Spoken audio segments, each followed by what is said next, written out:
Hello. आज की video में हम पढ़ेंगे परफॉर्मेंस ऑफ कॉन्ट्रैक्ट के बारे में, अनुबंध का निष्पादन की जो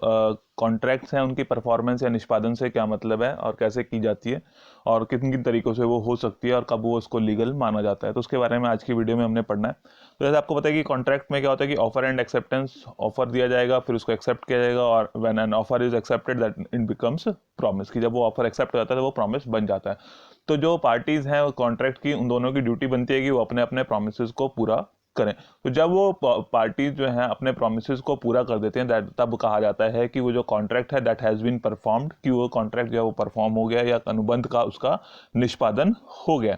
तो उस अनुबंध का निष्पादन माना जाता है। तो जो परफॉर्मेंस ऑफ कॉन्ट्रैक्ट है तो उसमें क्या कह रहा है कि when both the parties have fulfilled their respective obligations the contract is deemed to be performed, कि जो उनके जो रिस्पेक्टिव ऑब्लिगेशंस हैं, जो उनके प्रोमिसेस हैं, उन्होंने जब अपने उन प्रोमिसेस को पूरा कर दिया तब ये माना जाएगा कि कॉन्ट्रैक्ट जो है वो परफॉर्म कर दिया गया। ठीक है, दोनों पार्टीज ने, मतलब दोनों पार्टीज ने जो भी उन्होंने अपने ऑब्लिगेशंस हैं, जो भी उनके अपने प्रोमिसेस हैं, अगर दोनों पूरी कर देती हैं तब माना जाएगा कि कॉन्ट्रैक्ट जो है वो परफॉर्म हो गया, अनुबंध का निष्पादन हो गया।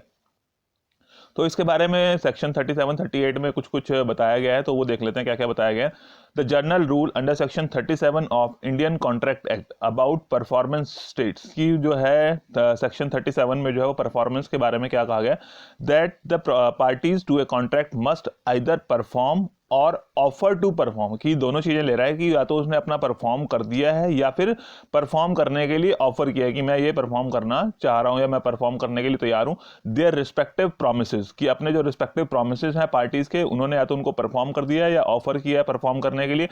Unless such performance is dispensed with or excused under the provisions of this act or any other law, कि अनलेस कि ऐसा ना हो कि जिसमें जो है वो परफॉर्मेंस को छोड़ दिया गया उनको, कि उनको मना कर दिया कि परफॉर्म ना करें, उनको परफॉर्म करने से जो है वो की जरूरत नहीं है। अगर ऐसा नहीं हुआ है उसमें, चाहे वो किसी पार्टी ने दूसरी पार्टी को एक्सक्यूज कर दिया कि आपको अपने प्रॉमिस को पूरा करने की जरूरत नहीं है, या फिर जो है वो लॉ के अंडर ऐसा कोई प्रोविजन है जिसके अंदर जो है वो लॉ की वजह से उसको जो है वो उसके प्रॉमिस को पूरा करने से मुक्ति मिल गई है, तो उसके अलावा जो है परफॉर्मेंस तब मानी जाएगी जब दोनों पार्टीज ने जो है अपने प्रॉमिस को परफॉर्म कर दिया है या फिर उसके लिए दूसरी पार्टी को ऑफर दिया है कि वो परफॉर्म करने के लिए तैयार है। ठीक है, तो तब उसको कहा जाएगा कि कॉन्ट्रैक्ट जो है वो परफॉर्म कर दिया गया है, अनुबंध का निष्पादन कर दिया गया है। अनलेस कि यदि ऐसा नहीं हुआ है कि ऐसा ना किया गया हो कि एक पार्टी ने जो है वो दूसरी पार्टी को एक्सक्यूज कर दिया है, मुक्ति दे दी, डिस्पेंस विद कर दिया, उसको छोड़ दिया कि आपको परफॉर्म करने की जरूरत नहीं है, या फिर जो है वो जो लॉ है, जो एक्ट है, उसके ऐसे प्रोविजंस हैं जिस प्रोविजन की वजह से जो है उसको मुक्ति मिल गई है कि उसको अब जो है वो परफॉर्म करने की जरूरत नहीं है। ठीक है, अदरवाइज उनको अपने प्रोमिस को पूरा करना पड़ता है।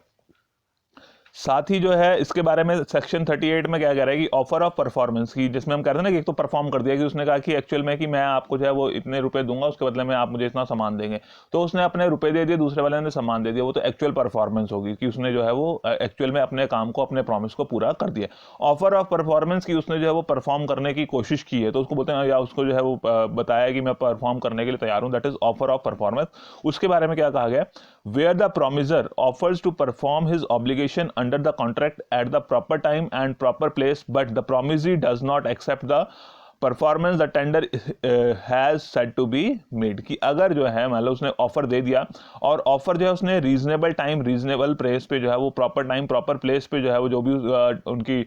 कॉन्ट्रैक्ट की टर्म्स एंड कंडीशंस थी उसके accordingly proper time proper place पे जो है उसने प्रॉमिस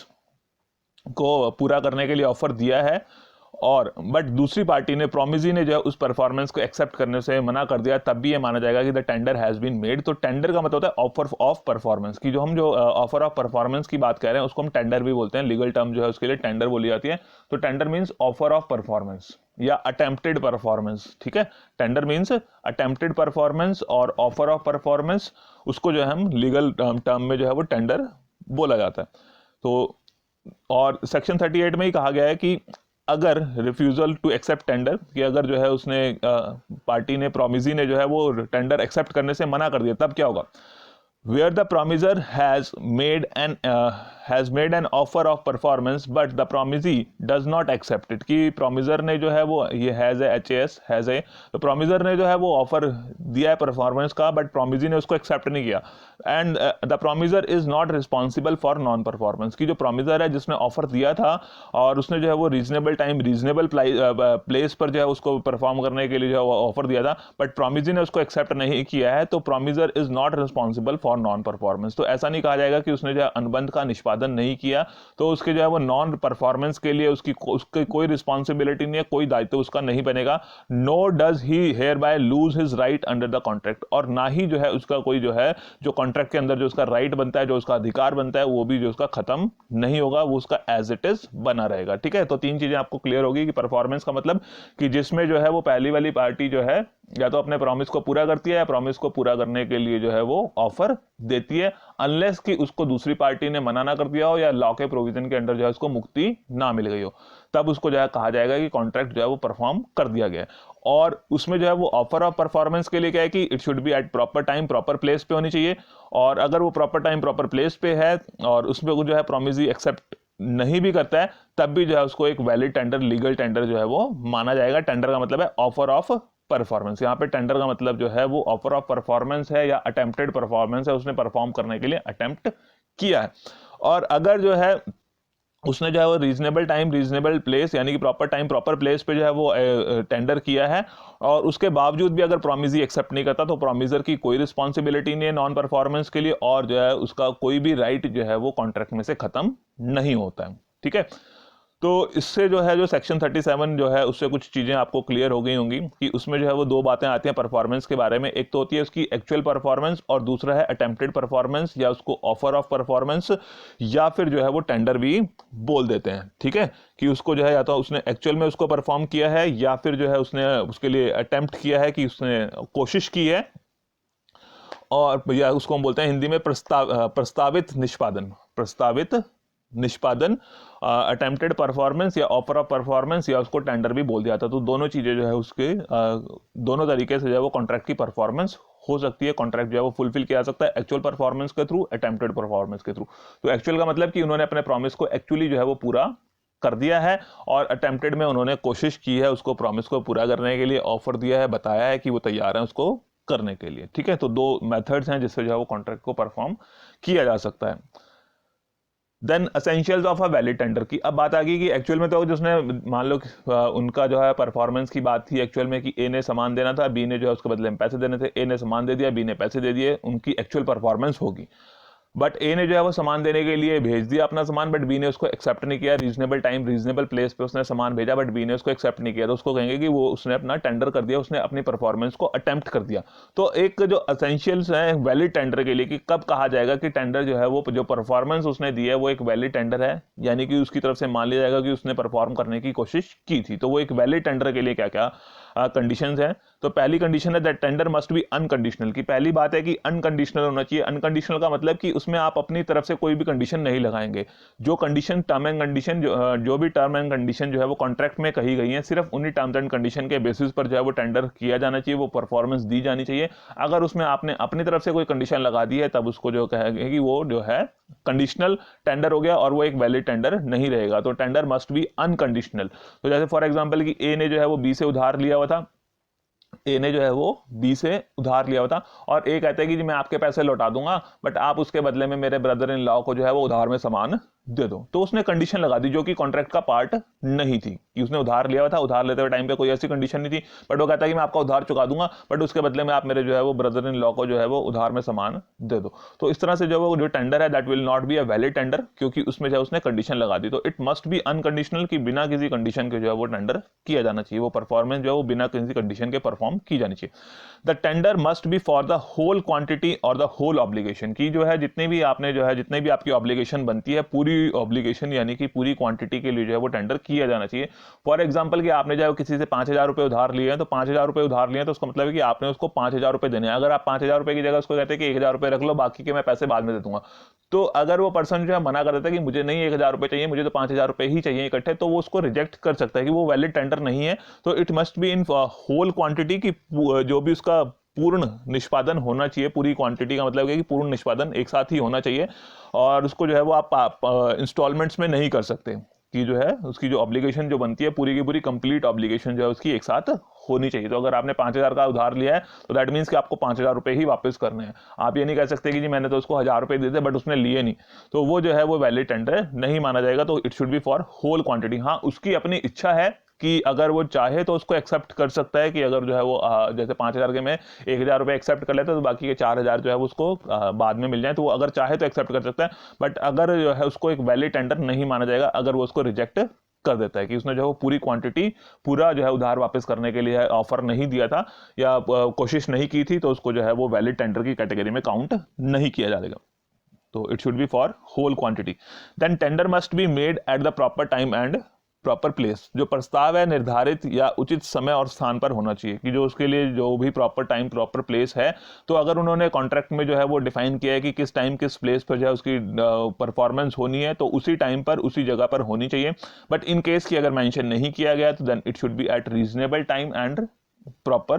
प्लेस, की जो proper time proper place, reasonable time reasonable place पर जो है वो होनी चाहिए, डिपेंड्स अपॉन द कंडीशन। तो नॉर्मली ये माना जाता है कि अगर आपका जो है वो यहाँ पे हम बिजनेस कॉन्ट्रैक्ट्स की बात कर रहे हैं, कमर्शियल लॉ की बात कर रहे हैं, बिजनेस लॉ की बात कर रहे हैं, तो बिजनेस के लिए क्या है कि उसका जो बिजनेस प्लेस है उस बिजनेस प्लेस पर ही जो है वो उसकी डिलीवरी या दी जानी चाहिए, और इन बिजनेस आवर्स की जो उसके वर्किंग आवर्स है उन्हीं पर जो है उसको परफॉर्म करने के लिए कोशिश करनी चाहिए। कि फॉर एग्जाम्पल की जो है आप जो है परफॉर्म करने के लिए उसके जो है उसने माल मंगाया था अपनी फैक्ट्री के लिए, और आप जो है डिलीवरी देने उसके घर पर पहुंच जाते हैं, तो वो उसको डिलीवरी को लेने से मना कर सकता है और वो एक वैलिड टेंडर नहीं माना जाएगा। अगर आप उसके बिजनेस प्लेस पे जाते हैं, वर्किंग आवर्स में जाते हैं, तो वो एक वैलिड टेंडर माना जाएगा। इन केस की उसका जो है वर्किंग आवर्स 10 to 5 है और आप जो है वो रात को 11-12 बजे जो है उसके ऑफिस के बाहर जो है वो कह देते हैं कि जी हमारा जो है वो सामान हमने जो है वो सामान आपके पास पहुंचा दिया है और आप जो है डिलीवरी ले लें इसकी, तो उस टाइम पे उसको मना कर सकते हैं क्योंकि उसके वो बिजनेस आवर्स नहीं है, that is not proper time. तो यहां पर क्या है कि जो है वो प्रॉपर टाइम प्रॉपर प्लेस पे होनी चाहिए। अगर नहीं है प्रॉपर टाइम प्रॉपर प्लेस तो उसको एक वैलिड टेंडर नहीं माना जाएगा। Then promisee must be given a reasonable opportunity for verification. तो अगर जो है वो जो टेंडर वाली बात है, जो उसने अटेम्प्टेड परफॉर्मेंस है, उसमें जो है प्रॉमिजी के पास एक अपॉर्चुनिटी होनी चाहिए, एक अवसर उसको मिलना चाहिए कि वो अगर जांच करना चाहता है, रीजनेबल अपॉर्चुनिटी फॉर वेरिफिकेशन की जो सामान उसको दिया जा रहा है उसको अगर वो वेरीफाई करना चाहता है, चेक करना चाहता है, तो उसकी जो है उसको पूरी कंप्लीट अपॉर्चुनिटी मिलनी चाहिए कि उसको चेक कर सके। ऐसा नहीं कि जी आप कहें कि जी लो जी सामान लो, ले रहे हो तो ले लो, नहीं तो हम जा रहे हैं, और आप जो है इसको चेक करने के लिए हमारे पास तो टाइम नहीं है कि हम आपको उसको चेक करवा सकें। तो ऐसा नहीं होना चाहिए, तब उसको एक वैलिड परफॉर्मेंस वैलिड टेंडर नहीं माना जाएगा। तो उसमें जो है वो जिसके प्रॉमिजी के पास एक पूरी कंप्लीट अपॉर्चुनिटी होनी चाहिए कि वो जो है गुड्स जो अगर आपने डिलीवर करने हैं फॉर एग्जांपल उसके बिजनेस प्लेस पर, तो उस टाइम पे उसके पास पूरी कंप्लीट अपॉर्चुनिटी हो कि उसको चेक कर सके, वेरीफाई कर सके कि जो उसने कॉन्ट्रैक्ट किया था वही माल वही सामान जो है उसी क्वालिटी उसी क्वांटिटी का उसके पास आ रहा है, तो उसके पास वो ऑप्शन उसको मिलना चाहिए, तभी उसको वैलिड टेंडर कहा जाएगा। A tender made to one of the joint promisee is a valid tender. ये MADE है, made, tender made to, tender made MADE made to one of the joint promisee is a valid tender. की अगर जो है हो सकता है कि कई बार जो है जैसे हम कहते हैं कि ए और बी के बीच में कॉन्ट्रैक्ट हुआ, तो हो सकता है कि जॉइंट प्रॉमिसी है, ए ने जो है वो बी और सी के साथ जो है वो कॉन्ट्रैक्ट कर लिया, तो एक तरफ ए है सिंगल, दूसरी तरफ जो है वो बी और सी हो गए, तो बी और सी जो है वो जॉइंट प्रॉमिसी हो गए। तो अगर जो है उसमें से अगर एक सिंगल पर्सन को भी दोनों में से बी और सी में से एक को भी जो है वो ऑफर किया गया है, तब भी जो है उसको वैलिड टेंडर माना जाएगा। तो tender made to one of the joint promisee is a valid tender. की अगर जो है आप दोनों में से किसी 2 या 3 या 4 जितने भी हैं, हो सकता है कि मल्टीपल हैं आपके पास, तो 3-4 प्रॉमिसी हैं, तो 3 या 4 प्रॉमिसी में से अगर किसी एक सिंगल प्रॉमिसी को भी जो है वो टेंडर किया गया है या ऑफर दिया गया, मतलब वो ऑफर फॉर परफॉर्मेंस दिया गया है, तो भी जो है वो वैलिड टेंडर माना जाएगा। ये जरूरी नहीं है कि आप जो है वो सभी को वो टेंडर दें या उस सभी के लिए वो परफॉर्मेंस अटेम्प्ट करें। तो अगर आपने जॉइंट प्रॉमिसी में से किसी एक के लिए भी किया है, तब भी वो एक वैलिड टेंडर माना जाता है। And tender of money must be made in the legal. Tender of money के बारे में क्या कह रहे हैं कि अगर जो है वो मनी का टेंडर है, यानी कि पैसे की पेमेंट होनी है, then it must be in the legal tender money की जो लीगल टेंडर मनी होनी चाहिए। लीगल टेंडर मनी का मतलब है कि जो जिस कंट्री में कॉन्ट्रैक्ट किया जा रहा है उस कंट्री की जो है करेंसी में जो है उसकी पेमेंट होनी चाहिए, कि जो कंट्री है उसी कंट्री की करेंसी में करेंसी में या कॉइन्स में जो है उसकी पेमेंट होनी चाहिए। तो अगर उस कंट्री की करेंसी में नहीं है तो फिर जो है दूसरी पार्टी उसको लेने से मना कर सकती है। फॉर एग्जांपल कि आपको जो है वो इंडिया में आपने कॉन्ट्रैक्ट किया और दूसरी पार्टी जो आपको डॉलर्स में पेमेंट कर रही है, तो आप जो है उसको पेमेंट लेने से मना कर सकते हैं। बट हाँ, अगर आप एक्सेप्ट कर लेते हैं तो फिर उसके बाद आप जो है उसको मना नहीं कर सकते कि जी मैं इसको एक्सेप्ट नहीं करूंगा, बट आप फर्स्ट टाइम उसको एक्सेप्ट करने से मना कर सकते हैं, बट एक्सेप्ट करने के बाद आप उसको मना नहीं कर सकते। तो लीगल टेंडर मनी होनी चाहिए कि जिसकी जो है वो उस कंट्री में डीलिंग होती है, तब वो टेंडर ऑफ मनी जो है वो वैलिड टेंडर माना जाएगा। तो पैसे वाली बात अगर आती है तो क्या होगा कि लीगल टेंडर मनी होनी चाहिए, यानी कि उसी कंट्री की करेंसी या कॉइन्स में उसकी परफॉर्मेंस की जानी चाहिए। तो ये था आपका essentials of a valid tender. अब साथ ही बात कर लेते हैं कि हु कैन डिमांड परफॉर्मेंस की। अब बात आती है कि जो कॉन्ट्रैक्ट है उसमें कौन जो है परफॉर्मेंस के लिए डिमांड कर सकता है कि भाई आपने अपना प्रॉमिस पूरा नहीं किया, तो उसको कौन कह सकता है कि आप अपने उस प्रॉमिस को पूरा करें। तो इसके बारे में क्या कह रहा है कि it is the only promisee who can demand performance of the promise under a contract, for the general rule is that a person can not acquire rights under a contract to which he is not a party. तो क्या कह रहा है कि जो promisee है सिर्फ वही जो है डिमांड कर सकता है प्रॉमिस को पूरा करने के लिए किसी भी कॉन्ट्रैक्ट में, क्योंकि जनरल रूल क्या कहता है कि जो एक पर्सन है जो कि कॉन्ट्रैक्ट की पार्टी नहीं है उसको कोई राइट नहीं है कॉन्ट्रैक्ट के अंदर कि वो जो है दूसरी पार्टी को फोर्स करे या दूसरी पार्टी से जो है प्रॉमिस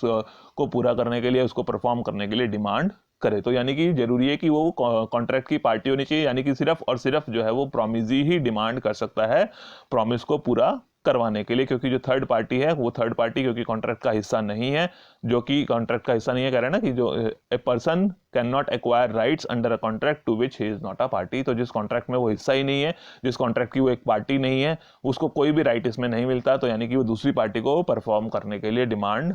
नहीं कर सकता, दूसरी पार्टी से परफॉर्मेंस की डिमांड नहीं कर सकता हूं।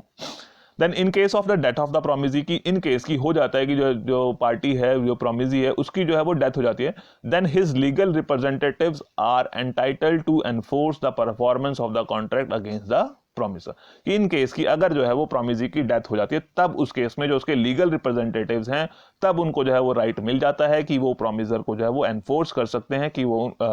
अपने प्रॉमिस को पूरा करें।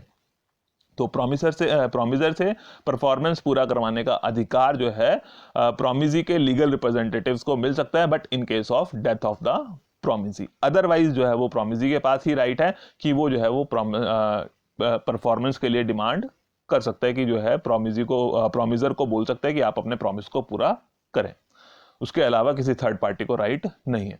अब बात आती है कि by whom the contracts must be performed, कि कौन करे उसको परफॉर्म, किसकी ड्यूटी है उसको परफॉर्म करने की, तो कौन उसको परफॉर्म कर सकता है। तो पहले था कि कौन डिमांड कर सकता है परफॉर्मेंस के लिए, तो परफॉर्मेंस के लिए प्रॉमिसी डिमांड कर सकता है, बट अब बात आती है कि by whom the contracts must be performed, कि किसके द्वारा जो है वो कॉन्ट्रैक्ट्स की परफॉर्मेंस होनी चाहिए। तो पहली बात आ गई by the promiser himself, by the promiser himself. तो बाय द प्रॉमिसर हिमसेल्फ की स्वयं वचनदाता द्वारा, कि वचनदाता जो है जो प्रॉमिसर है उसके द्वारा ही जो है उसकी परफॉर्मेंस होनी चाहिए। तो वो तब जरूरी हो जाता है जिसमें जो है उसकी पर्सनल स्किल्स, एक्सपीरियंस, डिलीजेंस की जरूरत पड़ रही होती है, तो उसकी पर्सनल स्किल्स, एक्सपर्टाइज की जरूरत है, तब ये जरूरी है कि प्रॉमिसर उसको खुद ही परफॉर्म करे। फॉर एग्जाम्पल की जो है वो कोई पर्सनल स्किल्स है कि एक पेंटर है तो वो पेंटर जो है वो किसी और दूसरे से उसको काम को परफॉर्म नहीं करवा सकता। एक सिंगर है वो उसकी अपनी पर्सनल स्किल्स हैं, एक्सपीरियंस है जिसकी वजह से वो सिंगिंग का टैलेंट है उसके पास, वो दूसरे से उसको परफॉर्म नहीं करवा सकता, कि उसको जो है वो खुद ही परफॉर्म करना पड़ेगा। कि इन केस की उसमें जो है वो पर्सनल स्किल्स, एक्सपीरियंस, डिलीजेंस की जरूरत है, तो प्रॉमिसर को जो है वो प्रॉमिस खुद ही पूरा करना पड़ता है, वो किसी और दूसरे अपने प्रतिनिधि के द्वारा जो है उसका निष्पादन नहीं करवा सकता। बाय द प्रॉमिसर और his agent, by the promiser और हिज एजेंट, की इन केस की अगर जो है उसमें कोई पर्सनल स्किल्स, डिलीजेंस, एक्सपीरियंस उस तरह की जरूरत नहीं है, उसकी पर्सनल कोई योग्यता की जरूरत नहीं है, एक्सपीरियंस की जरूरत नहीं है, कोई उसकी पर्सनल स्किल्स निपुणता की जरूरत नहीं है, तो उस केस में क्या है कि वो अपने आप भी कर सकता है चाहे तो, अगर अपने आप नहीं कर सकता तो अपने किसी एजेंट के थ्रू भी जो है उस प्रॉमिस को पूरा करवा सकता है। Then by the legal representatives की, लीगल रिप्रेजेंटेटिव्स के थ्रू, कि इन केस की अगर जो है वो प्रॉमिसर की डेथ हो जाती है तो फिर उसके जो है वो लीगल रिप्रेजेंटेटिव्स, लीगल हायर्स जो है वो उसके जो वैधानिक उत्तराधिकारी हैं वो उसके प्रॉमिस को पूरा करेंगे। कि अगर जो है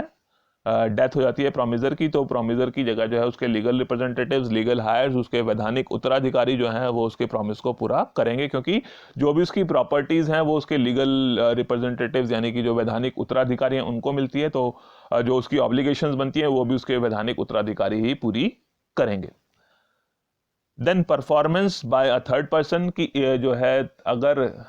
प्रॉमिजी जो है वो एक्सेप्ट कर लेता है किसी थर्ड पर्सन की परफॉर्मेंस को भी, तो फिर जो है तब भी उसके बाद फिर जो है वो प्रॉमिसर को एनफोर्स नहीं कर सकता परफॉर्मेंस के लिए। बट इसमें क्या है कि जरूरी है कि वो जो थर्ड पर्सन से परफॉर्मेंस की बात आती है तो वो प्रॉमिजी के द्वारा एक्सेप्ट की जानी चाहिए। अगर प्रॉमिजी एक्सेप्ट कर लेता है तब जो है वो थर्ड पर्सन के थ्रू भी जो है वो कॉन्ट्रैक्ट्स को परफॉर्म करवाया जा सकता है।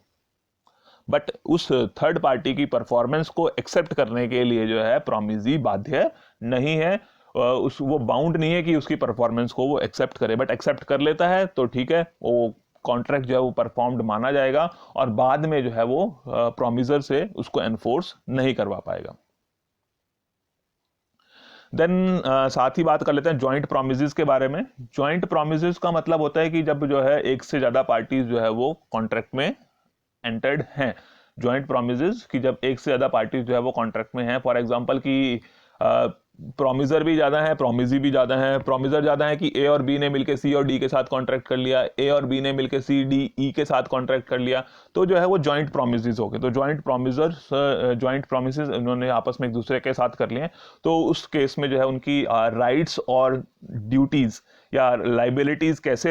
डिसाइड होती हैं उसके बारे में सेक्शन 42 टू सेक्शन 45 जो है वो बताया गया है। वो अब साथ ही हम इसमें पढ़ लेते हैं कि क्या बताया गया है जॉइंट प्रोमिसेस के बारे में। तो जॉइंट प्रोमिसेस में पहले जो है वो लाइबिलिटीज के बारे में पढ़ लेते हैं कि जो प्रोमिसेस हैं उन जॉइंट प्रोमिसेस की क्या लाइबिलिटीज हैं, उनको कैसे कॉन्ट्रैक्ट को परफॉर्म करना होता है। पहला है devolution of joint liabilities. Devolution का मतलब होता है कि अपनी जो है वो ड्यूटी को पास ऑन करना किसी वन पर्सन टू अनदर, की एक पर्सन से दूसरे पर्सन पे पास ऑन करना। तो डिवोल्यूशन ऑफ जॉइंट लाइबिलिटीज कहने का मतलब पहले तो ये है कि अगर जॉइंट लाइबिलिटी बनती है किन्हीं की तो उनको अपनी जॉइंट लाइबिलिटी खुद से पूरी करनी है। मान लो ए और बी की जो है वो कोई जॉइंट लाइबिलिटी बनती है कॉन्ट्रैक्ट में, तो उनकी ड्यूटी है कि वो उसको अपने प्रॉमिस को पूरा करें। बट इन केस की अगर जो है ए और बी ने जो है वो जॉइंट प्रॉमिस किया हुआ था, तो उनमें से ए या बी में से किसी की डेथ हो जाती है, तो उस ए का जो है वो या बी का जो है वो लीगल रिप्रेजेंटेटिव जो है वो लीगल हायर वैधानिक उत्तराधिकारी उसके प्रॉमिस को पूरा करेगा। बट इन केस दोनों की डेथ हो जाती है तो दोनों के ही जो है वो लीगल रिप्रेजेंटेटिव्स वैधानिक उत्तराधिकारी उसके प्रॉमिस को पूरा करेंगे। तो पहली ड्यूटी तो उनकी खुद की है, बट अगर खुद में से किसी की जॉइंट लाइबिलिटीज में से किसी एक की या सबकी जो है वो डेथ हो जाती है, तो उस केस में उसको उसका लीगल रिप्रेजेंटेटिव वैधानिक उत्तराधिकारी जो है वो रिप्लेस करेगा, वो उसके प्रॉमिस को पूरा करेगा। Then any one of the joint promisor may be compelled to perform, कि इन केस की ऐसा हो सकता है कि जो दो तीन जॉइंट प्रोमिसर्स हैं तो उसमें से किसी भी एक को जो है वो प्रॉमिस पूरा करने के लिए परफॉर्म करने के लिए जो है कंपेल किया जा सकता है, कि one of any of the joint promisers में be compelled to do perform, की अगर तीन लोगों ने परफॉर्म करने के लिए प्रॉमिस किया है, ए बी सी डी ने जो है वो डी के साथ कॉन्ट्रैक्ट किया, तो ए बी सी डी ने जो है वो मिलके जो है वो कोई प्रॉमिस किया है डी को, तो डी चाहे तो जो है वो किसी सिंगल से, यानी कि ए से भी प्रॉमिस को पूरा करवा सकता है, बी से भी करवा सकता है और सी से भी करवा सकता है, और चाहे तो वो तीनों से करवा सकता है, चाहे तो किसी एक से भी जो है वो प्रॉमिस को पूरा करवा सकता है। तो any one of the joint promisers में be compelled to perform. As such तो उनकी लाइबिलिटी जॉइंट लाइबिलिटी बनती है, बट इन केस की अगर जो है प्रोमिसी चाहे तो वो प्रोमिसी जो है उनसे एक सिंगल जॉइंट प्रोमिसर से भी जो है उस प्रॉमिस को पूरा करने के लिए कंपेल उसको कर सकता है, उसको बाध्य कर सकता है कि एक पर्सन जो है वो संयुक्त वचनदाताओं में से एक जो है उस प्रॉमिस को पूरा कर दे। तो each promiser may compel contribution from other joint promisers, और अब अगर मान लो जो है वो किसी एक सिंगल जॉइंट को जो है सिंगल प्रोमिसर को जो है वो कंपेल किया गया, फोर्स किया है परफॉर्म करने के लिए, और उसने अपनी परफॉर्मेंस कर दी है, अपनी का मतलब कि जो भी जॉइंट परफॉर्मेंस बनती थी अगर उसने कर दी है, तो वो उसमें कंट्रीब्यूशन जो है वो बाकी के जॉइंट प्रोमिसर से ले सकता है। फॉर एग्जाम्पल कि ए बी सी ने जो है वो 30,000 रुपए डी को देने थे। क्या था? ए बी और सी ने जो है वो मिलके 30,000 रुपए डी को देने थे कॉन्ट्रैक्ट के अंडर। तो अब डी ने जो है वो पैसे सी से ले लिए, डी ने जो है वो सारे पैसे जो है वो 30,000 रुपए सी से ले लिए। तो अब सी का जो ड्यूटी बनती थी अगर देखा जाए तो 30,000 में ए बी और सी की जो अगर ड्यूटी थी, अगर कॉन्ट्रैक्ट में अगर कुछ इसके अलग मेंशन नहीं किया गया तो उनकी इक्वल कंट्रीब्यूशन उनका बनता है। तो ए के भी 10,000 रुपए बनते थे देने के लिए, बी के भी 10,000 बनते थे, सी के भी 10,000 रुपए बनते थे, बट सी ने जो है वो कुल मिला के 30,000 रुपए जो है वो अपने आप से डी को दे दिए। तो अब सी ने 30,000 रुपए दे दिए तो वो 10,000 रुपए ए और बी से रिकवर कर सकता है। तो each promiser may compel contribution from other joint promisers, की अगर उसने जो है वो प्रॉमिस को पूरा कर दिया है सिंगल प्रोमिसर ने, तो वो जो है बाकी के जॉइंट प्रोमिसर से उस प्रॉमिस में जो भी उनका कंट्रीब्यूशन बनता है वो कंट्रीब्यूशन के लिए उनको कंपेल कर सकता है, वो उनसे कंट्रीब्यूशन ले सकता है। Sharing of loss by default in contribution, की इन केस की कोई दो तीन लोग हैं, मान लो जैसे हम कह रहे हैं कि 3 लोग हैं, ए और बी और सी, तीनों का ही एग्जांपल लेके चलते हैं हम दोबारा से। तो ए बी और सी तीनों ने ज्वाइंटली जो है वो 30,000 रुपए डी को देने थे। अब क्या हुआ कि जो है उसमें से सी जो है वो दिवालिया हो गया। फॉर एग्जाम्पल कि सी जो है वो दिवालिया हो गया, इंसॉल्वेंट हो गया। ए बी और सी ने 30,000 रुपए डी को देने थे, यानी 10,000 रुपए उनको पे करने थे, मिलके तीनों ने जो है वो 30,000 रुपए देने थे। अब सी जो है बीच में से दिवालिया हो गया, इंसॉल्वेंट हो गया। अब इंसॉल्वेंट हो गया तो क्या होगा कि बाकी के जो 2 पार्टनर्स हैं उनको वो लॉस सफर करना पड़ेगा। जो सी की लाइबिलिटी है वो ए और बी मिलकर पे करेंगे, यानी कि जो सी के 10,000 थे अब वो उन दोनों के बीच में आधे आधे बढ़ जाएंगे, यानी कि 5,000 एंड 5,000, यानी कि अब ए को 10 + 5 15,000 और बी को भी 10 + 5 जो है वो 15,000 जो है वो पे करने पड़ेंगे। ठीक है, तो sharing of loss by default in contribution की। और इन केस की अगर वो जो है वो सी से जो है वो 5,000 रुपए रिकवर हो जाते हैं, कि पूरे के पूरे जो है वो उसके की बजाय 10 की बजाय 5,000 रिकवर हो जाते हैं, तो 5,000 सी दे देगा। बट अब सी के जो है वो 5,000 रुपए बचते हैं, वो जो नहीं पे कर पा रहा है, तो 5,000 जो है वो 2,500 रुपए 2,500 ए और बी को जो है वो एक्स्ट्रा कंट्रीब्यूट करने पड़ेंगे। तो इन केस की अगर जो है वो कोई पार्टी जो है वो ज्वाइंट प्रोमिसेस में से डिफॉल्ट करती है, अपने प्रॉमिस को पूरा नहीं करती है, तो उसमें जो है बाकी के जॉइंट प्रोमिसर्स को उस लॉस को पूरा करना पड़ता है। Then effect of release of one of the joint promisers, की अगर जो है वो किसी एक प्रोमिसर को जो है उसके प्रॉमिस से रिलीज कर दिया है, अगर जो है effect of release of one of the joint promisers, अगर जो है वो जॉइंट प्रोमिसर में से किसी एक प्रोमिसर को प्रोमिसी ने रिलीज कर दिया है कि आप जो है अपनी लाइबिलिटी से फ्री हो, तो उसके कहने से वो तो फ्री हो गया, बट जो जिसको उसने फ्री किया है उसकी अपनी लाइबिलिटी जो है वो जॉइंट प्रोमिसर्स के प्रति जो है वो खत्म नहीं होगी। ठीक है, अगर मान लो ए बी सी ने जो है वो डी के लिए कोई प्रॉमिस किया था, डी ने जो है वो सी को फ्री कर दिया, तो सी को फ्री कर दिया है, सी को रिलीज कर दिया उसके प्रॉमिस से, बट सी की जो लाइबिलिटी है वो ए और बी के प्रति जो है वो बनी रहेगी, उनके प्रति जो है उसकी अपनी लाइबिलिटी से वो फ्री नहीं होगा। जो भी उसका कंट्रीब्यूशन बनता है वो कंट्रीब्यूशन उसको करना पड़ेगा। और अगर डी ने सी को फ्री किया है और ए और बी की लाइबिलिटी एज सच उस कॉन्ट्रैक्ट में बनी रहेगी, और सी की लाइबिलिटी भी जो है वो towards A and B same as it is बनी रहेगी। तो इस कहने का मतलब अगर मोटे से शब्दों में देखा जाए तो अगर एक पार्टी को ज्वाइंट प्रॉमिस से रिलीज कर दिया था तो उसका कोई खास फर्क जो है उनकी लाइबिलिटी के ऊपर नहीं पड़ता है, तो लाइबिलिटी उनकी एज इट इज रहती है। Then rights of joint promises, तो उनके जो राइट्स हैं वो अपने जो है राइट्स के लिए जो है फाइट कर सकते हैं, प्रॉमिसी को जो है प्रॉमिसर को बोल सकते हैं कि अपने प्रॉमिस को पूरा करें, अब वो क्लेम उसके लिए फाइल कर सकते हैं। और इन केस की ज्वाइंट प्रॉमिसी में से किसी की जो है वो डेथ हो जाती है तो फिर जो है उसका लीगल रिप्रेजेंटेटिव जो है उसके लिए क्लेम फाइल कर सकता है, सूट फाइल कर सकता है, परफॉर्मेंस के लिए क्लेम कर सकता है, उसके पास अधिकार आ जाएगा। और इन केस की सभी के सभी ज्वाइंट प्रॉमिसेस की डेथ हो जाती है तो सभी के जो है वो लीगल रिप्रेजेंटेटिव्स, वैधानिक उत्तराधिकारी जो है वो परफॉर्मेंस के लिए डिमांड कर सकते हैं। तो यही है आज की वीडियो में, बाकी का पार्ट जो है वो हम नेक्स्ट वीडियो में करेंगे परफॉर्मेंस ऑफ कॉन्ट्रैक्ट के बारे में। Okay, thank you.